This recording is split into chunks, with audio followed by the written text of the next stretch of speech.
Ito ang kwentong Small Enterprise Technology Upgrading Program ni Mr. Virgilio Inhumang Jr. o Sir June at ng Diamond Acres Livestock Farm. Nagsimula ang Diamond Acres noong 1980s sa ilalim ng pamamalakad ni Ginoong Virgilio Inhumang Sr., ang ama ng ating setup beneficiary. May humigit kumulang na 200 hectares sa kanilang farm at dito nakalagay lahat ng animal houses, mga grazing areas, at maging mga buildings, equipment, and vehicles na kailangan sa pamamalakad ng farm.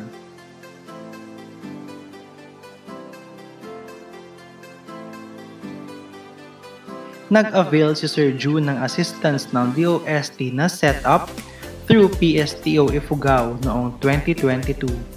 Gusto niyang ma-improve ang silage production para sa cattle and goats. Through setup, they were able to acquire a multi-purpose shredder para sa cutting ng silage and fermentation drums para naman sa storage.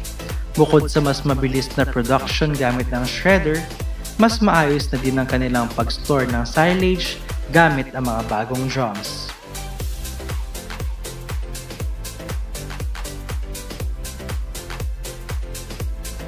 After na mag-grant ang DOST project para sa kanyang farm, aminado si Sir June na nakita niya ang improvement. Hindi lang sa quality ng farm animals, pero pati na din sa kanilang overall income. Sa katunayan, based sa computation, tumaas na 178% ang kanilang income sa farm pagkatapos ng project. Also, from being a micro, Diamond Acres is now classified as a small enterprise. Dahil tumaas na din ang kita sa farm, nakapagdagdag na din si Sir June ng native pigs and chickens sa farm, which would eventually translate to more income.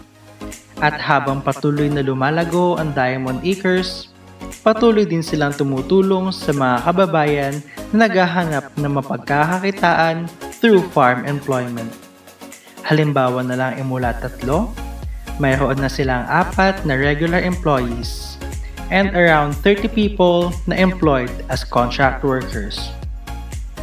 Kaya naman labis ang pasasalamat ni Sir June sa DOST at sa PSTO Ifugao na napabilang siya sa mga benepisyaryo ng setup program. Kaya naman para kay Sir June, ang Diamond Acres Livestock Farm ay isang #setup success story.